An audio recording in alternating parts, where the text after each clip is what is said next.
और तो आगे भी प्राइवेट उनको सेक्टर करेंगे। में तो आपको इस कहीं कोई ऐसी शिकायत नहीं है, जिस तरह गवर्नमेंट थोड़ा सा फंड स्लो डाउन कर देती है तो अपनी जगह कुछ रिजर्वेशंस हैं, प्राइवेट सेक्टर मुकम्मल तौर पर अपना रोल प्ले कर रहा है, आ रहा है, चूँकि ज़ाहिर है उनकी सपोर्ट के बगैर बहुत सारी चीज़ें मुश्किल भी हो सकती हैं। कुछ शिकायत हैं हमारी पास्ट की। अच्छा। कोऑपरेटिव सोसाइटीज़ जो हैं हमारी जितनी भी हैं, उन्होंने काफ़ी वहाँ पे आपके जो बनाए हैं इंफ्रास्ट्रक्चर बनाया है, जो बहुत सारे उनके साथ हमारी शिकायत है कि लोग जो इन्वेस्टर्स हैं हमारे, तो वो थोड़ा सा कुछ की मैं बात कर रहा हूँ, not talking about all the investors जितने भी हैं या बिल्डर्स हैं, तो वो बिल्डर्स भी थोड़ा सा अपना रोल प्ले करें।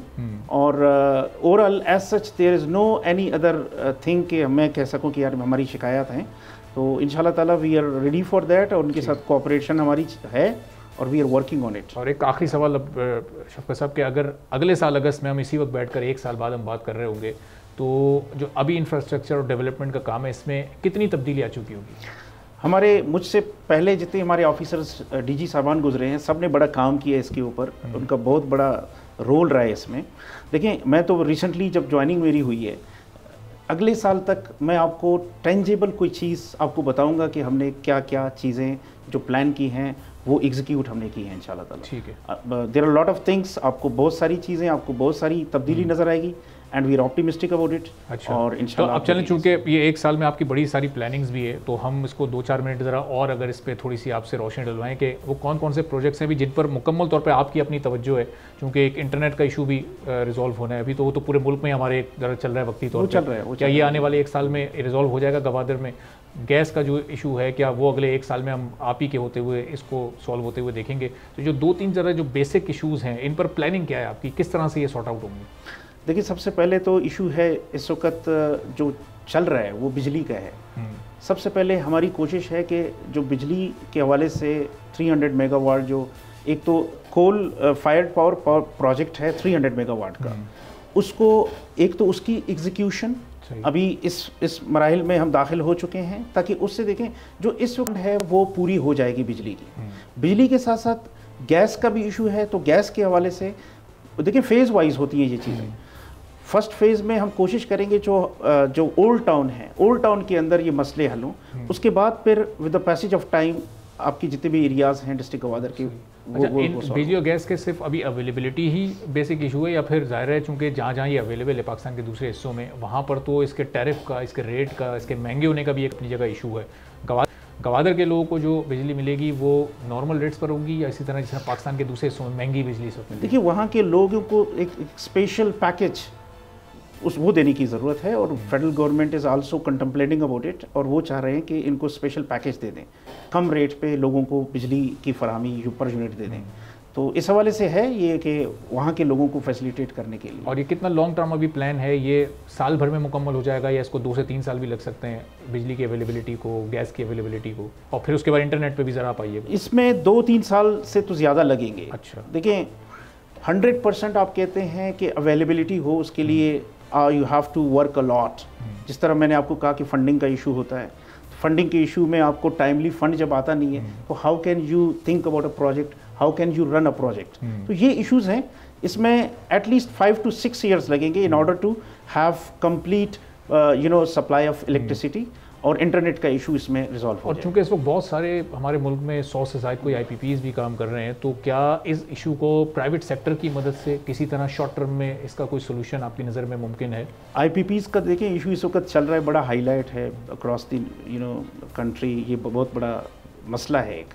तो IPPs का तो एक दफ़ा इशू ये रिजॉल्व हो, उसके बाद IPPs को इंगेज करना दैट्स वेरी इंपॉर्टेंट, क्योंकि वो कंपनीज जो पावर जनरेट करते हैं वो ज़रूरी है कि हम उनको इंगेज करें, उनसे टेक्निकल सपोर्ट भी लें और उनसे एग्जीक्यूशन भी कराएं इस हवाले से। कुछ IPPs के साथ ऐसे मुआहदे हुकूमत कर सकती है कि स्पेशली गवादर के लिए अगर वो सस्ती बिजली प्रोड्यूस करें, या अपने प्रॉफिट्स को कम करके, या जिन मुश्किल शिकों को शामिल करके पाकिस्तान के लिए एग्रीमेंट्स किए गए उसमें थोड़ी सी ज़रा एक हल्का हाथ रख के तो गवादर के बारे में सोचा जा सके। ये प्लानिंग में भी ये है या अभी ये बहुत अर्ली है इस पर बात करना? नहीं, ये भी प्लानिंग में है। देखिए, सबसे पहले अगर आप किसी टाउन को डेवलप करते हैं तो आपने जो वहाँ के रहने वाले लोग हैं उनके ऊपर फोकस है, उनके सोशो इकोनॉमिक जो कंडीशन है उसको आपने चेंज करना है, उसमें पॉजिटिविटी लानी है, उसमें आपने उनको एजुकेशन प्रोवाइड करना है, उसमें हेल्थ फैसिलिटीज़ आपको प्रोवाइड करनी है, उसमें बहुत सारी आपकी फैसिलिटीज़ उनको जो यूटिलिटीज़ हैं बेसिकली उनकी टाइमली प्रोविज़न और आप कम से कम जो है ना पर यूनिट उनको आप प्रोवाइड करेंगे। तो ये प्लान में है सारे इंशाल्लाह। और अभी जब तक ये बेसिक्स नहीं मिल जाते गवादर के लोगों को, जो कि बढ़ती हुई आबादी कोई 2.5-3 लाख के करीब पहुंच गई है, उस वक्त तक हम कैसे अपने माइंड को उस तरफ लेके जाएं कि गवादर आने वाले दिनों में दुबई बनेगा या कोई ऐसा मॉडल शहर बनेगा कि दुनिया की नज़रें उस पर होंगी, जब तक हम बेसिक्स को नहीं ओवरकम कर लेंगे। Exactly that's what I am saying कि बेसिक्स के जो देखिए, पहले एक दफ़ा कोई दोस्त मुझे कह रहा था कि यार गवादर में पानी कड़ा था, पानी निकल गया गवादर में जो बारिशों के बाद। तो मैंने उसको कहा, मैंने कहा देखिए it's a short term thing, in the long run. अभी देखिए पानी का इशू था 3-4 साल पहले, लोग कहते हैं गवादर को पानी दो, गवादर को पानी दो, बड़े जो है इस पर नारे लग रहे थे। इस वक्त गवादर में पानी का इशू मतलब 100% तो मैं नहीं कह सकता हूँ, 95% तो रिजॉल्व हो चुका है। अच्छा, तो और इसके पैरेलल बिजली वाले मसले पे, गैस वाले मसले पे नहीं काम किया गया कि सारे इश्यूज अगर साथ चलते रहते और रिजॉल्व होने जाते, या अब बिजली और गैस के इशू को अब शुरू करना है? गैस और बिजली के इशू को हमने पहले से काफ़ी हाईलाइट किया है और इसके ऊपर देखिए प्रोजेक्ट का मैंने आपको कहा कि कोल फायर्ड प्रोजेक्ट है 300 मेगावाट, और साथ में आपके दूसरे भी प्रोजेक्ट्स हैं, डिसैलिनेशन प्लांट है। तो उससे जो डिमांड है पानी और बिजली की वहाँ की, वो हल हो जाएगी। अच्छा, अब ये इस सवाल का कोई पॉलिटिकल एंगल नहीं है, लेकिन पिछली 3-4 जो मुख्तलिफ सियासी जमातों की हुकूमतें गुजरी हैं, उसमें से सबसे ज़्यादा किसने फोकस किया, तवज्जो दी गवादर को तरक्की देने में या एक मॉडल स्टेट बनाने में?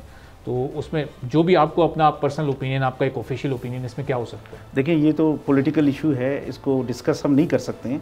हर गवर्नमेंट ने तवज्जो दी, लेकिन अभी इस वक्त जो गवर्नमेंट है, क्योंकि इनका फोकस बहुत ज़्यादा रहा है, पहले भी बहुत ज़्यादा रहा है, गवादर के ऊपर इतना ज़्यादा उनका मतलब काफ़ी ज़्यादा इश्यूज़ हुकूमत में ज़्यादा है, इस हुकूमत में तीसरा दे आर सपोर्टिंग अस, क्योंकि दरमियान में कुछ इंटरप्शंस आई थी, कुछ मामलात हुए थे, तो उसमें दरमियान में गवादर के जो हमारे फंड्स थे वो रुक गए थे, उसका फोकस था वो काफ़ी रुक गया था। अभी इस वक्त ये गवर्नमेंट है, ये काम कर रही है इसके ऊपर बहुत ज़्यादा। तो इसका मतलब हुकूमत कोई भी हो, चाहे सूबे में चाहे विफाक में, गवादर की तरक्की पे कहीं कोई फ़र्क नहीं पड़ना चाहिए। अगर पिछले अदवार में कोई एक आध हुआ भी, तो कोई ऐसा कोई बड़ा उसमें नहीं ब्रेक डाउन आया, कोई बड़ा चीज़ स्लो डाउन नहीं हुई, ओवरकम हो गई ये चीज़ें। एग्जैक्टली, चीफ मिनिस्टर साहब हमारे, he is the chairman of GDA, उनका भी बड़ा फोकस है इसके ऊपर कि यार आप जो है ना, आप कुछ ऐसे प्रोजेक्ट्स ले आएँ कि जिसमें हम बहुत जल्द गवादर के अंदर कोई तब्दीली देख सकें। अब मैं ये नहीं पूछ रहा आपसे कि हर चीफ मिनिस्टर का फोकस इतना ही होता है या नहीं, क्योंकि वो ज़ाहिर आप बताएंगे कि हाँ जी सबका ही होता है। एग्जैक्टली। तो ठीक है, चलें, बहुत बहुत शुक्रिया। सब्सक्राइब करें और बेल दबाएं ताकि कोई खबर रह न जाए।